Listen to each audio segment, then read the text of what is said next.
April 1, 1962 assessment year లో ఈ యొక్క ఇన్కమ్ ట్యాక్స్ యాక్ట్ మొదలవటం జరిగింది. అయితే ఈ ప్రస్తుతం ఉన్నటువంటి ఇన్కమ్ ట్యాక్స్ యాక్ట్ లో అండి మనకి 47 చాప్టర్లు ఉన్నాయి, అలాగే 819 సెక్షన్స్ ఉన్నాయి. యాక్చువల్ గా మీరు ఇన్కమ్ ట్యాక్స్ యాక్ట్ కనుక తెరిచి చూస్తే కనుక 819 సెక్షన్ నెంబర్స్ అలా ఉండవు. ఓకే, 298 సెక్షన్స్ ఎన్నో మనకి అక్కడ కనబడతాయి. కానీ 819 సెక్షన్స్ ఉన్నాయి అని ఎందుకు చెప్తారు అంటే, మనకి ఈ సెక్షన్లు సపోజ్ సెక్షన్ 40 అనేది ఉందనుకోండి, సెక్షన్ 40A అని ఉంటది, సెక్షన్ 40B అని ఉంటది, సెక్షన్ 40AB AD, అలా మనకి ఏంటంటే ఈ ఎప్పుడెప్పుడైతే అమెండ్మెంట్లు చేశారో అప్పుడప్పుడల్లా ఆ ఏ అనేది బి అనేది అలాంటివి యాడ్ చేసుకుంటూ పోయారు. అలా చేయటం వలన ఏమైందంటే మనకి ఇప్పుడు మొత్తం 819 సెక్షన్స్ ఉన్నాయి ప్రస్తుతం ఉన్నటువంటి ఇన్కమ్ ట్యాక్స్ యాక్ట్ లో, అలాగే 47 చాప్టర్లు ఉన్నాయి. అయితే ఈ యాక్ట్ ని ఏమైందంటే అండి 65 సార్లు అమెండ్ చేయటం జరిగింది. అయితే నెంబర్ ఆఫ్ అమెండ్మెంట్స్ అనేవి ఇంకా చాలా ఎక్కువ ఉంటాయి. అంటే మనకి ఈ యాక్ట్ పెట్టి సుమారుగా 65 సంవత్సరాలు అయింది కాబట్టి ఈ యొక్క 65 సంవత్సరాల్లో కూడా ప్రతి సంవత్సరం కూడా మనకి బడ్జెట్ అని ప్రవేశపెడతారు. ఈ బడ్జెట్ అనేది ప్రవేశపెట్టినప్పుడు మనకి ఈ యాక్ట్ ని అమెండ్ చేస్తారు. ఆ ఒక్కొక్కసారి బడ్జెట్ ప్రవేశపెట్టినప్పుడు అందులో బోలెడన్ని అమెండ్మెంట్స్ తేవడానికి కూడా అవకాశం ఉంది. సో కాబట్టి గడచిన 65 సంవత్సరాలకు కూడా మనకి ఏమైందంటే బోలెడన్ని రకాలైనటువంటి అమెండ్మెంట్స్ చేయటం అనేది జరిగింది అనమాట. అసలు ఎందుకు ఈ అమెండ్మెంట్స్ చేయాల్సినటువంటి అవసరం ఏర్పడుతుంది, ఎందుకు ఏర్పడుతుంది అంటే కనుక కొన్ని సందర్భాల్లో అప్పుడు ఉన్నటువంటి గవర్నమెంట్ యొక్క పాలసీస్ ప్రకారం ఏమన్నా కొత్తగా ఎవరికన్నా ఎగ్జామ్షన్స్ లేకపోతే ఏదైనా బెనిఫిట్స్ ఇద్దాము అని అనుకుంటే కనుక అలాంటి సందర్భంలో కొత్త కొత్త సెక్షన్లు అందులో పట్టుకొస్తారు, లేకపోతే ఆల్రెడీ ఉన్నటువంటి సెక్షన్లు ఏం చేస్తారంటే అమెండ్మెంట్ చేస్తూ ఉంటారు. అదే కాకుండా ఈ యొక్క ఎవరైనా రిటర్న్ ఫైల్ చేసిన తర్వాత ఇన్కమ్ ట్యాక్స్ వాళ్ళు అసెస్మెంట్ చేసేటప్పుడు ఏదన్నా ఎడిషన్స్ అవి చేసినప్పుడు వాళ్ళు అప్పీల్కి వెళ్ళొచ్చు, అప్పీల్ నుంచి ట్రిబ్యునల్కి వెళ్ళొచ్చు, ట్రిబ్యునల్ నుంచి హైకోర్టు, హైకోర్టు నుంచి సుప్రీంకోర్టు దాకా వెళ్ళొచ్చు. ఈ మధ్య మధ్యలో ఏం జరుగుతుంది అంటే కనుక ఈ సుప్రీంకోర్టు వాళ్ళు ఇచ్చినటువంటి జడ్జిమెంట్ అలాగే హైకోర్టు ఇచ్చినటువంటి జడ్జిమెంట్లలో గవర్నమెంట్ యొక్క ఉద్దేశంకి విరుద్ధంగా ఆ జడ్జిమెంట్లు వచ్చినాయి అనుకోండి, అలాంటప్పుడు ఏం చేస్తారు అంటే గవర్నమెంట్ ఉద్దేశం ఏమిటి అనేది మార్చటం కోసం అని చెప్పి ఆ యొక్క ఆ సెక్షన్లని మళ్ళా మార్చడం అనేది జరుగుతుంది. ఇదే కాకుండా అండి మనకి ప్రస్తుతం ఉన్నటువంటి యాక్ట్ లో బోలెడన్ని ప్రొవిజన్స్ బోలెడన్ని ఎక్స్ప్లెనేషన్స్ ఉంటాయి.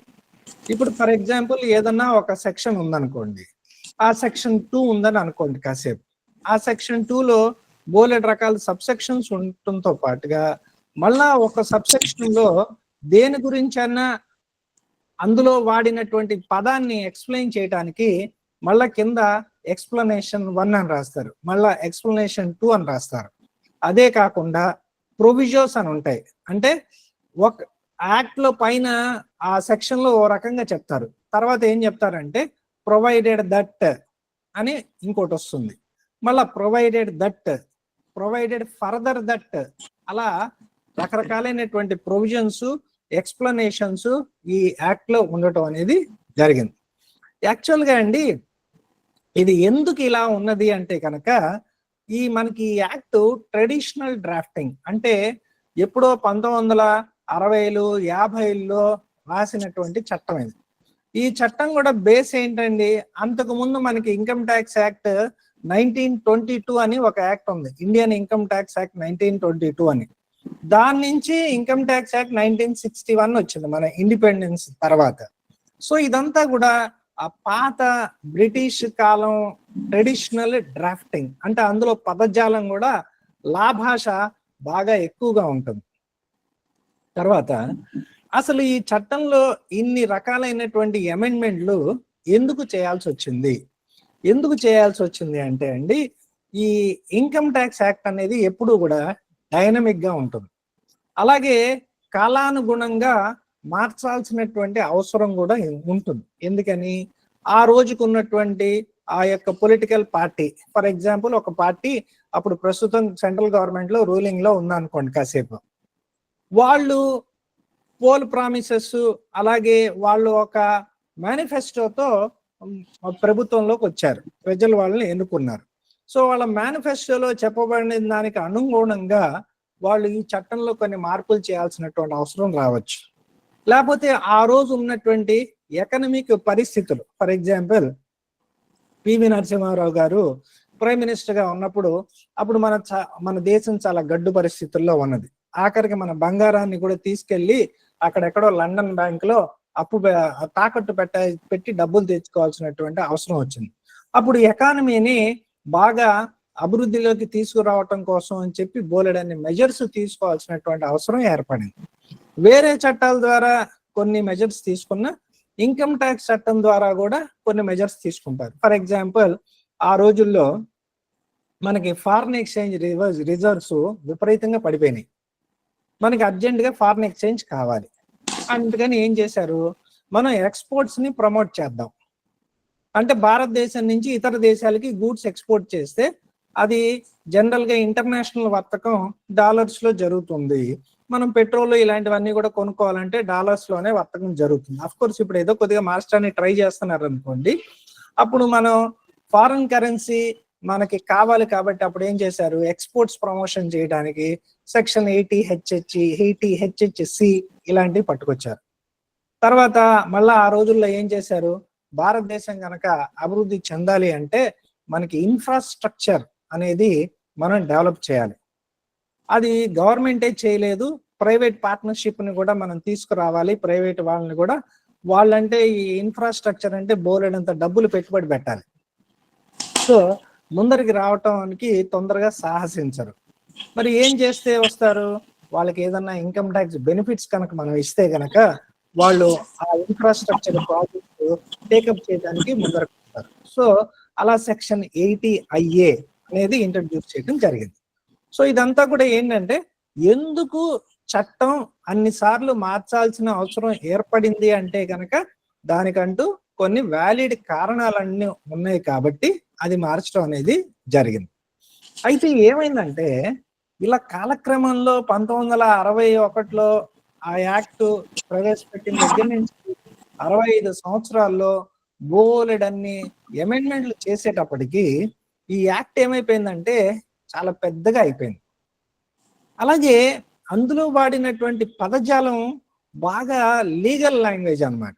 సో సామాన్యులకు కానీ ఒక మాదిరి వాళ్ళకి కానీ అది చదివి అర్థం చేసుకోవాలి అంటే చాలా టైం పడుతుంది. లేకపోతే ఇంకోటి కూడా ఏంటంటే, ఇందులో లాంగ్వేజ్ ఎలా ఉంటుందంటే, సపోజ్ ఒక సెక్షన్ ఉందనుకోండి, ఆ సెక్షన్ ని నేను చదివితే నాకు ఒక రకంగా అర్థం అవ్వచ్చు, ఇంకో ఆయన చదివితే ఆయనకి ఇంకో రకంగా దాన్ని మీనింగ్ తీయడానికి అవకాశం ఉంటుంది, ఇంకో ఆయన చదివితే దాన్ని ఇంకో రకంగా మీనింగ్ తీయడానికి అవకాశం ఉంటుంది. సో కాబట్టి ఇలాంటి బాగా క్లిష్టతరమైనటువంటి లీగల్ లాంగ్వేజ్ ఇన్ని సంవత్సరాలు అమెండ్మెంట్లు చేయగా ఎక్స్ప్లెనేషన్స్ ప్రొవిజర్స్ యాడ్ చేయగా వాల్యూమినస్ గా అయిపోయి చాలా ఎలాబరేట్ గా తయారైపోయింది ఆ యాక్ట్ అనేది. సో కాబట్టి వీళ్ళు ఏం చేద్దాం అనుకున్నారంటే ఇలా కాదు, మనం ఈ చట్టాన్ని మార్పు చేయాలి అని ఒక నిర్ణయానికి వచ్చారు. అయితే ఇంతకు ముందు కూడా ఒక 2 సార్లు వీళ్ళు ఈ ప్రయత్నం మొదలుపెట్టారు గవర్నమెంట్ వాళ్ళు. కానీ ఏదో కారణాల వలన చట్టం కూడా రాయటం జరిగింది. బట్ ఏదో కారణం వలన ఏమైందంటే అక్కడితో అది ముందరికి వెళ్ళాల. బట్ ఈసారి ప్రభుత్వం వాళ్ళు ఏం చేశారంటే చాలా గట్టి దృఢ సంకల్పంతో వీళ్ళు మనం ముందరికి వెళ్ళాలి. మనం ఏంటి మన ఆబ్జెక్టివ్ అంటే, ఈ ఉన్న చట్టాన్ని మనం సరళీకృతం చేయాలి, తేలిగ్గా చదవటానికి తేలిగ్గా అర్థం చేసుకోవటానికి ఉపయోగపడేటట్టుగా మనం ఉండాలి.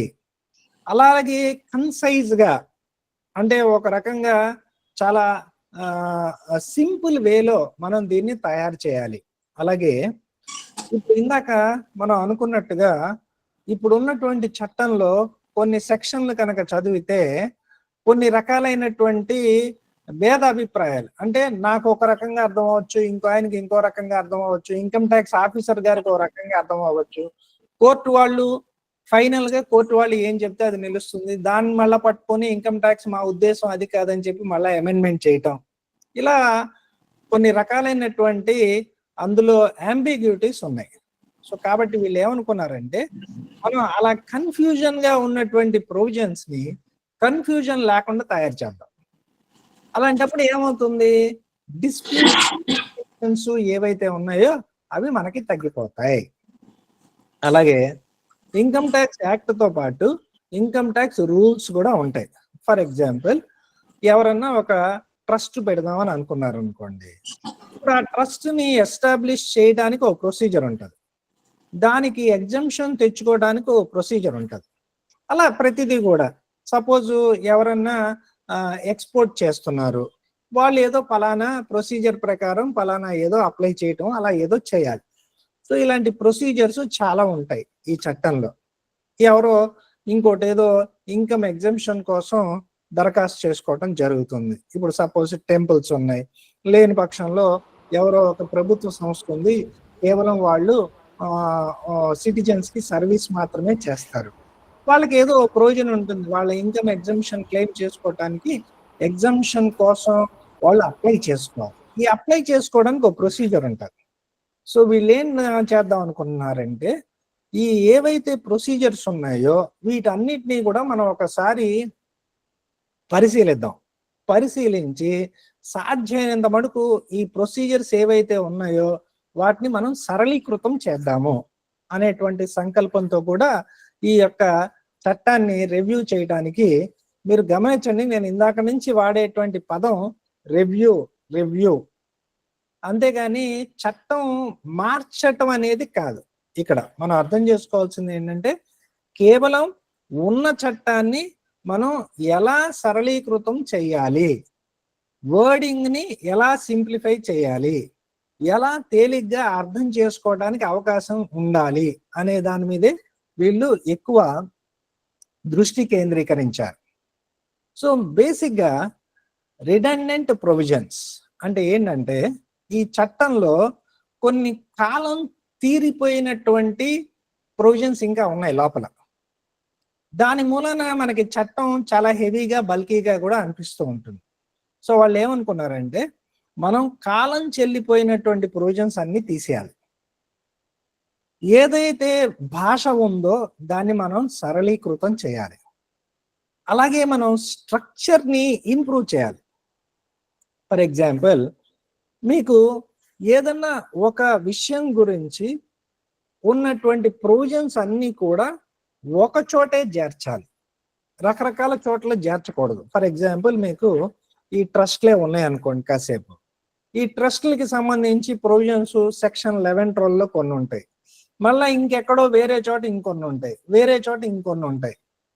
ఇప్పుడు వీళ్ళు ఏమనుకుంటున్నారంటే ఒకే రకమైనటువంటి ఒక విషయానికి సంబంధించినటువంటి చట్టంలోని ప్రొవిజన్స్ అన్నీ కూడా మనం ఒక చోటికి పట్టుకొద్దాం.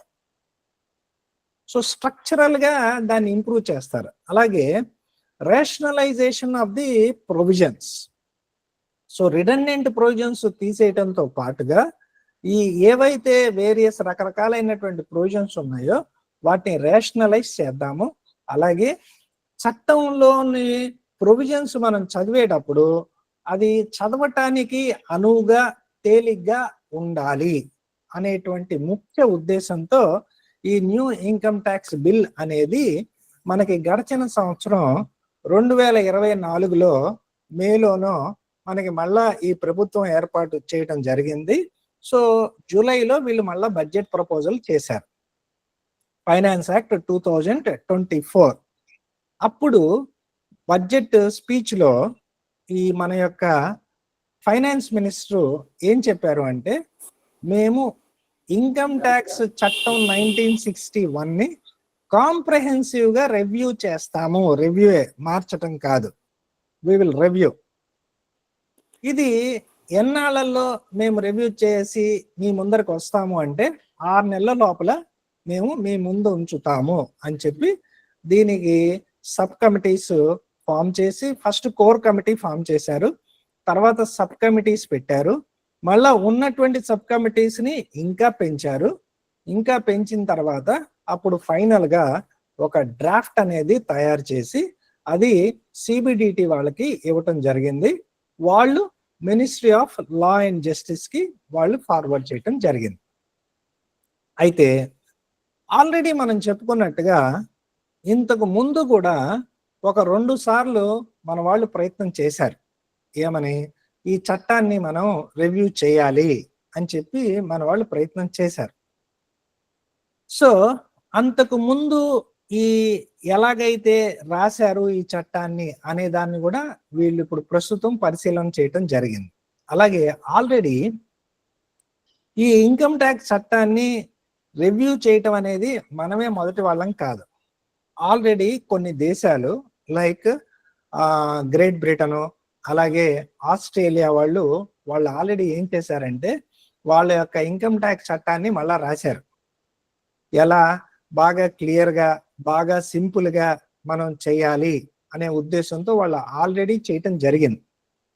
అయితే అఫ్ కోర్స్ అది అనుకున్నది సాధించారా లేదా అనేది తర్వాత విషయం. ఎందుకంటే యూకే వాళ్ళు సరళీకృతం చేద్దామని వాళ్ళు ఒక పుస్తకాన్ని 4 పుస్తకాలు చేసుకున్నారు.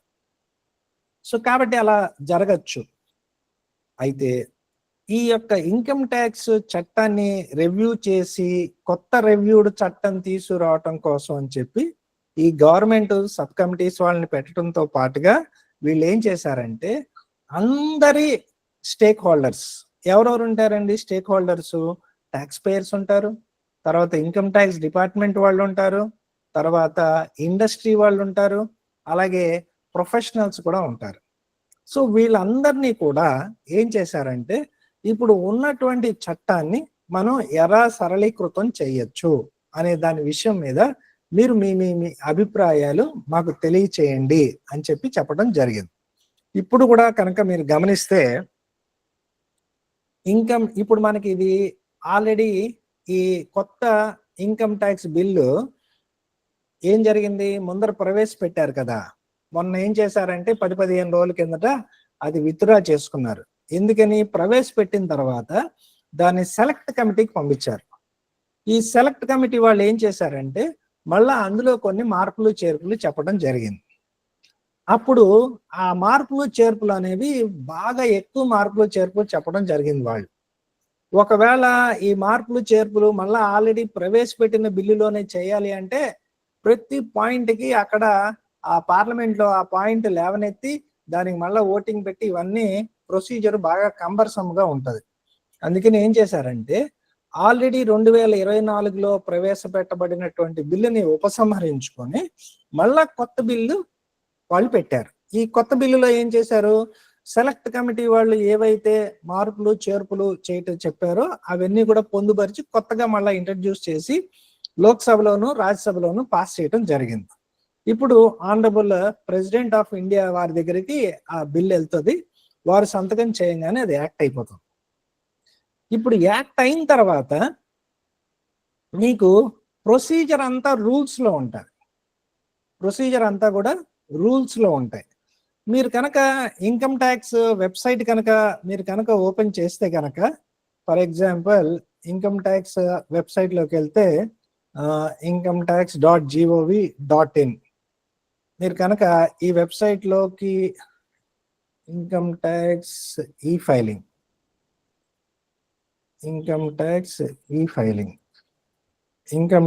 ఈ ఫైలింగ్ పోర్టల్లోకి మీరు కనుక వెళ్తే ఇక్కడ మొన్న ఈ మధ్యం దాకా కూడా మరి ఇప్పుడు కూడా ఉందో లేదో ఒకసారి ఇదిగోండి సజెషన్స్. మీరు కనుక గమనిస్తే suggestions for simplification of IT rules and forms. So మీ పేరు, మీ మొబైల్ నెంబరు మీరు కనుక చేస్తే కనుక, సార్ అందరికీ స్క్రీన్ కనబడుతుంది కదా?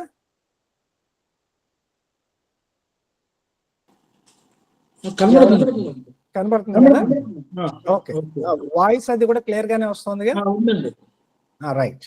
సో ఇక్కడ కనుక మీరు కనుక గమనిస్తే suggestions for simplification of IT rules and forms అంటే ఇప్పుడు మనకి యాక్ట్ పాస్ అయిపోయిన తర్వాత ఆనరబుల్ ప్రెసిడెంట్ గారు దాన్ని సైన్ చేసేసిన తర్వాత ఇంకా రూల్స్ మొదలు పెడతారు.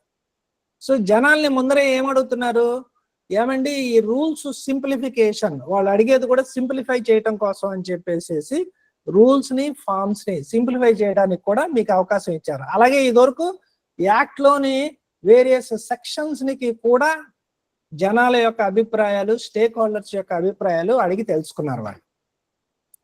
ఇక్కడ మీ పేరు, మొబైల్ నెంబర్ వస్తే ఓటీపీ వస్తుంది.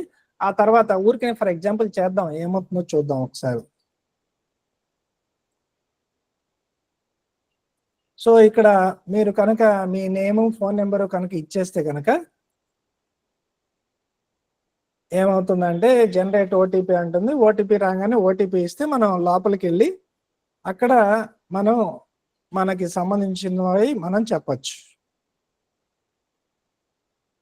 మనం ఏమనుకుంటున్నాము అనేది మనం చెప్పడానికి అవకాశం. ఇదిగోండి, ఏ ఫామ్ మీరు చెప్దాం అనుకుంటున్నారు, లాంగ్వేజ్ ఎలా మారుద్దాము, లిటిగేషన్ రిడక్షన్ చేయటం కోసం చెప్తున్నారా మీరు సలహా, లేకపోతే ప్రొసీజరల్ రిక్వైర్మెంట్స్ ని చేయడం, లేకపోతే అవుట్డేటెడ్ ఆర్ రిడెండెంట్. మీ దృష్టిలో మీరు ఇన్కమ్ ట్యాక్స్ రూల్స్ ఏదో చదివితేనే, లేకపోతే ఏదో ఫామ్ మీరు గమనిస్తే మీకు ఏమనిపించిందంటే అదేంటి అసలు ఈ రోజుల్లో ఈ రూల్, ఈ ఫామ్ తో పనే ఉంది అని మీకు అనిపించవచ్చు.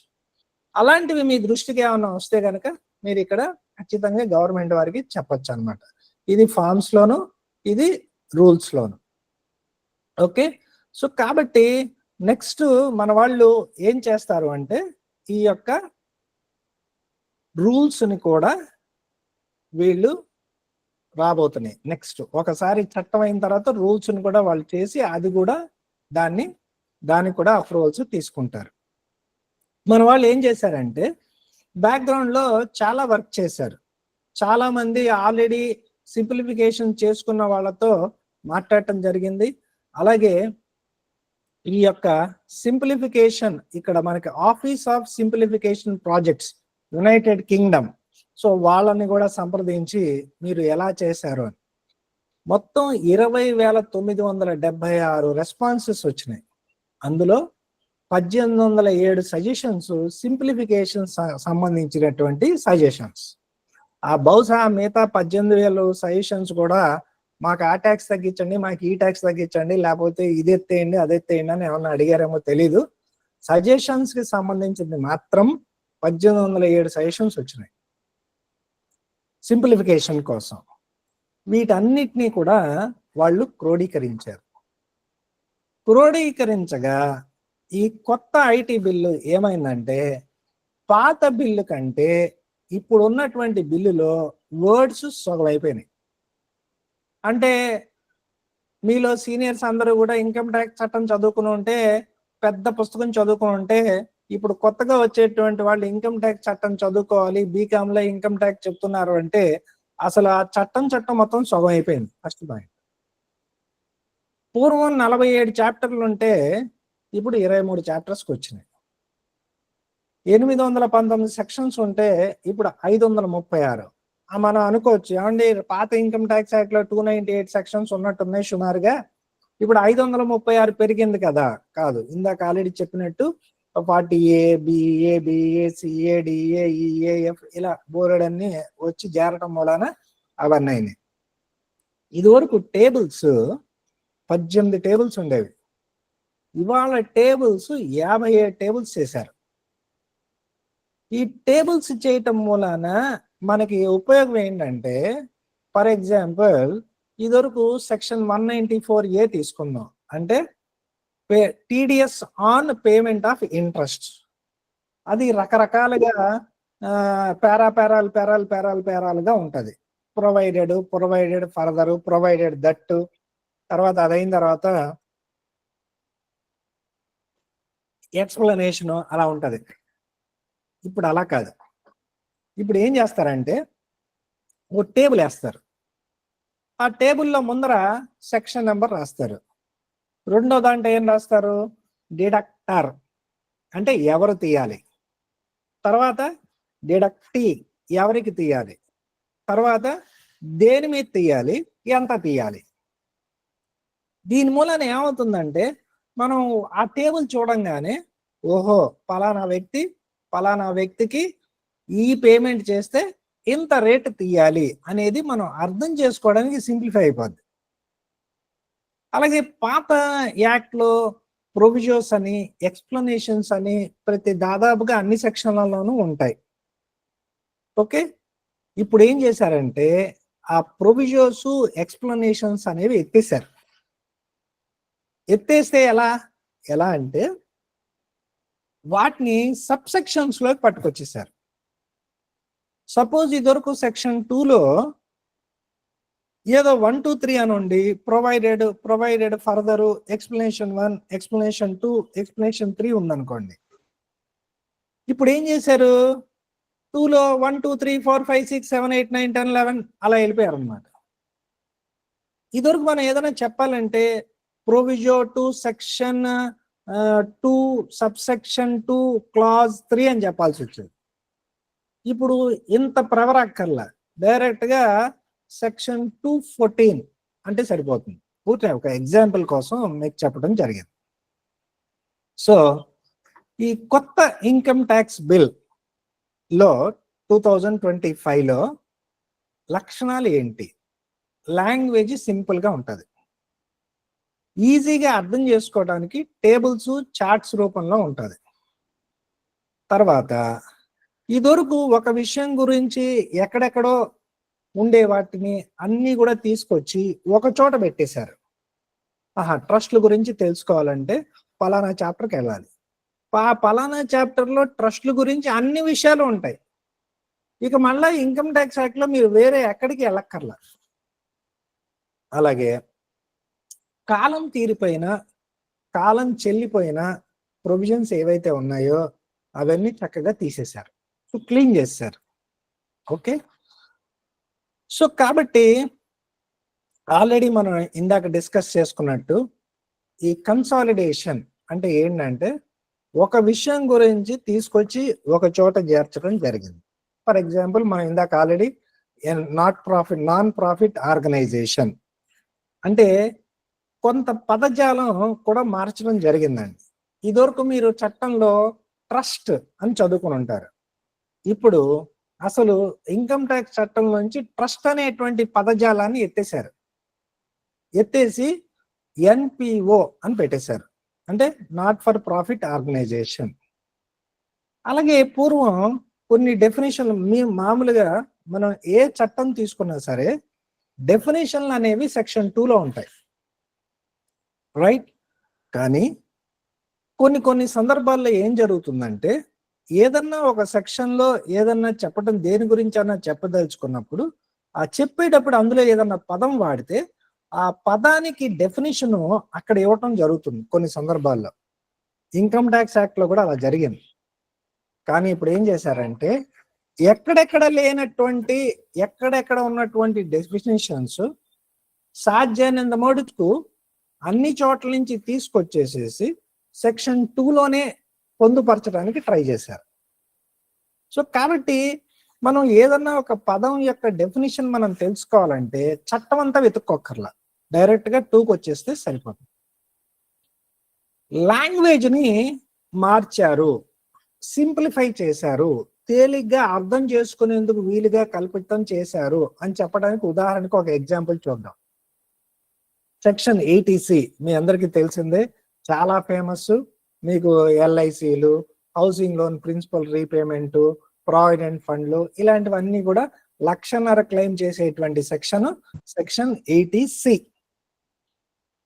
ఎంత ఫేమస్ అంటే దీన్ని విపరీతంగా వాడుకోవటం జరిగి ఇప్పుడు దీన్ని ఎత్తేయడానికి ఎన్ని మార్గాలు ఉన్నాయో అవన్నీ కూడా ఆలోచిస్తున్నారు. మనకి న్యూ స్కీమ్ ఆఫ్ ట్యాక్స్ లో ఈ సెక్షన్ రాదు. చాలా మంది ఫేక్ డిడక్షన్స్ క్లెయిమ్ చేసి ఇప్పుడు కొంతమంది జైళ్ళకు కూడా వెళ్తున్నారు. ఆల్రెడీ పెనాల్టీలు కట్టిన వాళ్ళు చాలా మంది ఉన్నారు. ఇప్పుడు కొంతమంది మొన్న రీసెంట్ గా 2-3 ప్రాసిక్యూట్ కూడా చేస్తున్నారు. సరే, ఎనీహౌ ఆ సెక్షన్ మనం చదివితే ఎలా ఉంటుందంటే, in computing the total income of an assessee being individual or HUF, there shall be deducted in accordance with and subject to the provisions of this section the whole of the amount paid or deposited in the previous year being the aggregate of the sums referred to in subsection 2 as does not exceed 150,000 rupees. ఇది చాలా క్లిష్టమైనటువంటి పదజాలంతో మనకు ఉన్నది. ఇప్పుడు దాన్ని ఎలా మార్చారంటే, an individual or HUF shall be allowed a deduction of amount paid or deposited in a tax year up to 1,50,000 as per schedule 15. ఇప్పుడు 80Cలో కింద బోలెడ్ అనే సబ్ పాయింట్స్ ఉంటాయి, మీరు ఏమేమి చేస్తే మేము డిడక్షన్ ఇస్తామని. ఇప్పుడు దీన్ని తీసుకెళ్ళి ఏం చేశారు, షెడ్యూల్ 15 అని ఒక టేబుల్ వేసారు. ఆ టేబుల్లో నువ్వు ఏమి ఇన్వెస్ట్మెంట్ ఎవరు చేస్తే, ఎవరి పేరుతో చేస్తే ఎంత మటుకు నీకు ఇస్తారు అనేది ఆ టేబుల్లో రాయటం జరిగింది. సో ఇలా సింప్లిఫికేషన్. అలాగే ప్రొవిజోస్, ఎక్స్ప్లెనేషన్స్ వాళ్ళు సాధ్యమైన మటుకు అవాయిడ్ చేశారు అని అనుకున్నాం. సెక్షన్ 2లో ప్రొవిజో ప్రొవైడెడ్ ఫర్దర్ దట్ మళ్ళీ ఎక్స్ప్లెయిన్. దాన్ని ఏం చేశారు, 2(1), 2(2), 2(3), 2(4), 2(5) అలా వాళ్ళు మార్చడం జరిగింది. తర్వాత అండి, మీరు TDS చాప్టర్కి వెళ్ళారనుకోండి, TDS చాప్టర్లో వాళ్ళు వరుసనే 193, 192, 193, 194, 194A, BCD, లేకపోతే EFGHIJK, LMN అలా ఏవైతే ఆల్ఫాబెట్లు మనకి 26 ఉన్నాయో అన్ని రకాలు ఉన్నాయి అందులో. ఓకే, మళ్ళా అందులో ఏం చెప్తాడు, ఫలానా అప్పుడు తీయక్కర్లా, ఫలానా వాళ్ళకైతే తీయక్కర్లా, ఫలానా సందర్భంలో తీయక్కర్లా, ఏంటో చెప్తారు రకరకాలుగా. ఇవన్నీ కలగా పొలగం అయిపోయి ఉంటాయి. అంటే నీకు రెసిడెంట్కి ఏంటి, నాన్ రెసిడెంట్కి ఏంటి, నువ్వు ఎప్పుడు తీయక్కర్లేదు, అవన్నీ వరుసలో ఉంటాయి, ఏరుకోవాలి మనం. ఇప్పుడు ఏం చేశారంటే, ఇలా చేస్తే కన్ఫ్యూజన్గా ఉంటుందని చెప్పి TDS ఫర్ రెసిడెంట్స్ అని ఒక సెక్షన్ పెట్టేశారు. అందులో ఒక టేబుల్ వేసేస్తారు. అంటే రెసిడెంట్స్ అయితే కనుక ఏమేమి TDSలు వర్తిస్తాయి, TDS ఫర్ నాన్ రెసిడెంట్స్, NRIలకి ఏమేమి సందర్భాల్లో మనం TDS తీయాలి. ఇప్పుడు సపోజు మనం చేసేటువంటి అకౌంట్స్ ఎవరో సపోజు వాళ్ళకి డబ్బులు ఇచ్చారు, అన్సెక్యూర్డ్ లోన్ ఇచ్చారు, మనం ఇంట్రెస్ట్ పే చేస్తున్నాం. వాళ్ళ అబ్బాయి 10 ఏళ్ళ నుంచి, ప్రొపరేటర్ వాళ్ళ అబ్బాయి 10 సంవత్సరాల నుంచి అమెరికాలోనే ఉన్నాడు, ఆయన ఇక్కడికి డబ్బులు పంపించాడు, ఆయన పేరుతో జమ కట్టాం, ఆయనకి వడ్డీ రాస్తున్నాం, మనం TDS తీయాలా అక్కర్లేదా? ఇప్పుడు ఏమైంది, ఆయన NRI, అప్పుడు మనం డైరెక్ట్గా ఈ టేబుల్లోకి వెళ్ళిపోతాం, TDS ఫర్ NRIస్లోకి వెళ్ళిపోతాం. వాళ్ళకి అది వర్తిస్తుందా, వడ్డీ పే చేస్తే వర్తిస్తుందా TDS? అలాగే నో TDS రిక్వైర్డ్, ఏ సందర్భాల్లో ఎవరెవరికి ఏ విషయంలో మనం TDS తీయక్కర్లా, అది ఇంకో టేబుల్ ఉంటుంది. సో ఇలా వరుసనే ఏదో ఇది ఒక గ్రంథం లాగా రాసిన పాయింట్లు అన్నిటినీ కూడా డివైడ్ చేయటం అనేది జరిగిందనమాట. ముఖ్యంగా మనం అర్థం చేసుకోవాల్సింది ఏంటంటే, చట్టం యొక్క ఇంటెన్షన్ కానీ ఎలా మనం ఇన్కమ్ ట్యాక్స్ లెవీ చేయాలి అనే దాంట్లో ఎటువంటి మార్పు లేదు. ఇన్కమ్ ట్యాక్స్ స్లాబ్ రేట్స్తో అస్సలు మార్పు లేదు. దాదాపుగా మన ఇన్కమ్ ట్యాక్స్ యాక్ట్ ఎలాంటి ప్రొవిజన్స్, ఎలా చట్టం ట్యాక్స్ వసూలు చేయాలి అన్నదంతా కూడా మనకి ఫైనాన్స్ యాక్ట్ 2025 దాకా ఏవైతే చట్టంలో మార్పులు చేర్పులు ఉన్నాయో అలాంటి దీంట్లోనే మనకి ఇన్కమ్ ట్యాక్స్ లెవీ చేయటం అనేది జరుగుతుంది. అలాగే ఆల్రెడీ 65 సంవత్సరాల నుంచి ఆ ఇన్కమ్ ట్యాక్స్ చట్టంలో వాడినటువంటి కొన్ని పదాలకి ఇన్కమ్ ట్యాక్స్ యాక్ట్ లో డెఫినేషన్లు ఇస్తే ఓకే, ఈ డెఫినేషన్ లో ఇది కూడా వస్తుంది అని ఎవరన్నా కోర్టు వాళ్ళు చెప్పున్నారు అనుకోండి, లేకపోతే ఏదో పదానికి ఇన్కమ్ ట్యాక్స్ యాక్ట్ లో వాళ్ళు డిఫైన్ చేయలే, ఏదో విషయంలో సుప్రీంకోర్టు వారో హైకోర్టు వారో దాన్ని వాళ్ళు డిఫైన్ చేశారు. అలాంటి పదాలని వాళ్ళు మార్చాలి అసలు. ఆ పదాలకి ఆ మీనింగ్ అలాగే అట్టిపెట్టేశారు. ఎందుకంటే మళ్ళా ఇవాళ మార్చారు అనుకోండి, ఆల్రెడీ కోర్టు వాళ్ళు సెటిల్ చేసినటువంటి విషయాన్ని వీళ్ళు మళ్ళా మారిస్తే మళ్ళా కోర్టుకి వెళ్ళుద్ది, అది మళ్ళా లిటిగేషన్, మళ్ళా కన్ఫ్యూజన్. సో కాబట్టి వాళ్ళు ఏం చేశారంటే వాటి జోలికి వెళ్ళాల. అన్ని రకాలైనటువంటి ట్యాక్స్ పేయర్స్ కూడా ఒక రకమైనటువంటి సర్టినిటీ తీసుకురావడానికి ప్రయత్నం చేశారు. ముఖ్యంగా మనం అర్థం చేసుకోవాల్సింది ఏంటంటే, కేవలం ఉన్న చట్టాన్ని సింప్లిఫై చేశారు, అంతేకాని ఎలా ట్యాక్స్ వెయ్యాలి అన్నటువంటి విషయం జోలికి వాళ్ళు మార్పు అనేది చేయలేదు. ఓకే, ముఖ్యంగా మనం ఒకటి రెండు విషయాలు మనం ఈ కొత్త చట్టంలోవి మనం డిస్కస్ చేసుకుందాం. మనకి ఆల్రెడీ ఉన్నటువంటి చట్టంలో అండి ప్రీవియస్ ఇయర్ అసెస్మెంట్ ఇయర్ అనేటువంటి 2 సంవత్సరాల గురించి ఎప్పుడు మాట్లాడుతూ ఉంటాం. ప్రీవియస్ ఇయర్ యొక్క ఇన్కమ్ సంబంధించినటువంటి ట్యాక్స్ రిటర్న్ మనం అసెస్మెంట్ ఇయర్ లో ఫైల్ చేస్తాం. దీని మూలాన బోలెడంత మందికి బోలెడంత కన్ఫ్యూజన్. మనకు కూడా అప్పుడప్పుడు క్లయింట్లు లేకపోతే వారి అకౌంటెంట్లో ఫోన్ చేసి, ఏమండి 24-25 రిటర్న్ అడుగుతున్నారండి బ్యాంక్ వాళ్ళు అంటారు. 24-25 రిటర్న్ అంటే 24-25 ఫైనాన్షియల్ ఇయర్ తాలూకా, లేకపోతే 24-25 అసెస్మెంట్ ఇయర్ తాలూకా, మనకి అనుమానం వస్తుంది. సో కాబట్టి వాళ్ళు ఏం చేశారంటే ఇంటర్నేషనల్ ప్రాక్టీస్ ప్రకారం అన్ని చోట్ల కూడా 1 సంవత్సరమే వాడతారు వాళ్ళు. అందుకని మన వాళ్ళు కూడా ఏం చేశారంటే ప్రీవియస్ ఇయర్ అసెస్మెంట్ ఇయర్ అనేటువంటి కాన్సెప్ట్ ఎత్తేసారు.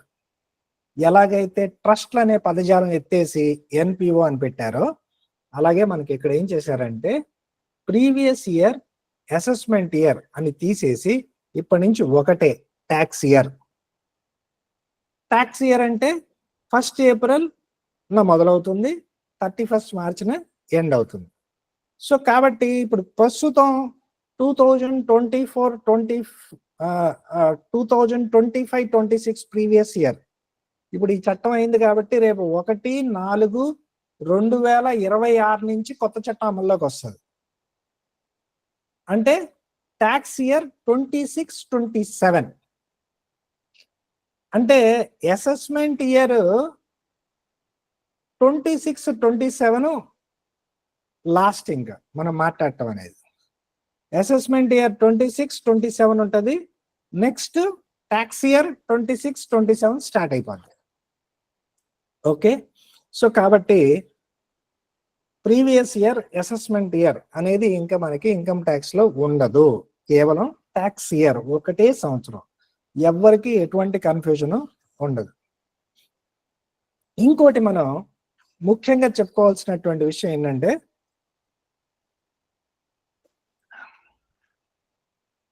దీని గురించి చాలా పేపర్లలో, చాలా మీడియాలోను, యూట్యూబ్లోను, వాటిల్లోనూ కొద్దిగా సరిగా అవగాహన లేకుండా ఏమని చెప్పడం మొదలు పెట్టారంటే, ఇన్కమ్ ట్యాక్స్ వాళ్ళు మీ సోషల్ మీడియా ఓపెన్ చేసేస్తారట, ఇన్కమ్ ట్యాక్స్ వాళ్ళు మీ ఈమెయిల్ ఓపెన్ చేసేస్తారట, ఇన్కమ్ ట్యాక్స్ వాళ్ళు అది చేసేస్తారట, ఇది చేసేస్తారట, మొత్తం అంతా వాళ్ళ గుప్పెట్లోకి వెళ్ళిపోతోంది అని రకరకాలుగా అపోహలకి గురయ్యారు. కానీ యాక్చువల్గా అండి అది చట్టంలో చెప్పారు, మేము మీ యొక్క సోషల్ మీడియా, అలాగే మీ వాట్సాప్లు, మీ ఈమెయిల్స్, మీ క్లౌడ్ సర్వర్స్, అలాగే మీకు ఆన్లైన్ బ్యాంకింగ్ అకౌంట్స్, మీకు ఆన్లైన్ ఇన్వెస్ట్మెంట్, మీరు షేర్స్ అవి చేస్తుంటే కనుక వాళ్ళతో మీకు అకౌంట్ ఉంటుంది, ఆన్లైన్ అకౌంట్ ఒకటి పెట్టుకుంటారు, ట్రేడింగ్ అకౌంట్, అలాంటివన్నీ కూడా పాస్వర్డ్ని కూడా దాటి వాళ్ళు వెళ్ళిపోగలరు. ఓకే, అది ఎప్పుడంటే కేవలం సర్చ్, సర్వే, సీజర్ ఈ 3 సందర్భాల్లో మాత్రమే వాళ్ళకి ఆ అధికారం ఇవ్వటం జరిగింది. అంతేగాని సర్వే, సెర్చ్, సీజర్ కాకుండా మిగతా ఏ సందర్భంలో కూడా వాళ్ళు ఈ యొక్క అధికారాన్ని వినియోగించుకోరు. కేవలం సర్వే, సెర్చ్, సీజర్కి వెళ్ళినప్పుడు మాత్రమే వారు emails, cloud servers, social media accounts, అలాగే ఆన్లైన్ బ్యాంకింగ్, ట్రేడింగ్, ఇన్వెస్ట్మెంట్ ఎలాంటివైనా సరే వాళ్ళు యాక్సెస్ చేయడానికి అవకాశం ఉంటుంది. మీరు పాస్వర్డ్ చెప్పకపోయినా పాస్వర్డ్ని బ్రేక్ చేసి మరీ వాళ్ళ ఇన్ఫర్మేషన్ని వాళ్ళు తీసుకోవచ్చు. అయితే దీని మీద చాలా ఆందోళన చెందుతుంటే ట్యాక్స్ పేయర్స్ మొన్న ఈ మధ్యన ఫైనాన్స్ మినిస్టర్ గారు ఏం చెప్పారంటే, మేము ఈ సోషల్ మీడియా, అలాగే క్లౌడ్, అలాగే emails, online accounts, search, seizure, survey ఆపరేషన్స్లో మా వాళ్ళు కనుక యాక్సెస్ చేస్తే అది స్టాండర్డ్ ఆపరేటింగ్ ప్రొసీజర్ మేము ఒకటి ఇంట్రడ్యూస్ చేస్తాం. ఆ యొక్క ఇన్ఫర్మేషన్ మనం ఎంత మటుకు ఉపయోగించాలి, ఎంత మటుకు మనం చేయొచ్చు, దాన్ని మనం ఎలా భద్రపరచాలి, ఇలాంటి విషయాలన్నిటికీ కూడా ఒక స్టాండర్డ్ ఆపరేటింగ్ ప్రొసీజర్ మేము తీసుకొస్తాము. దాని గురించి మీరు అంతగా ఆందోళన చెందాల్సినటువంటి పని లేదు అని చెప్పి మనకి ఫైనాన్స్ మినిస్టర్ గారు చెప్పడం జరిగింది.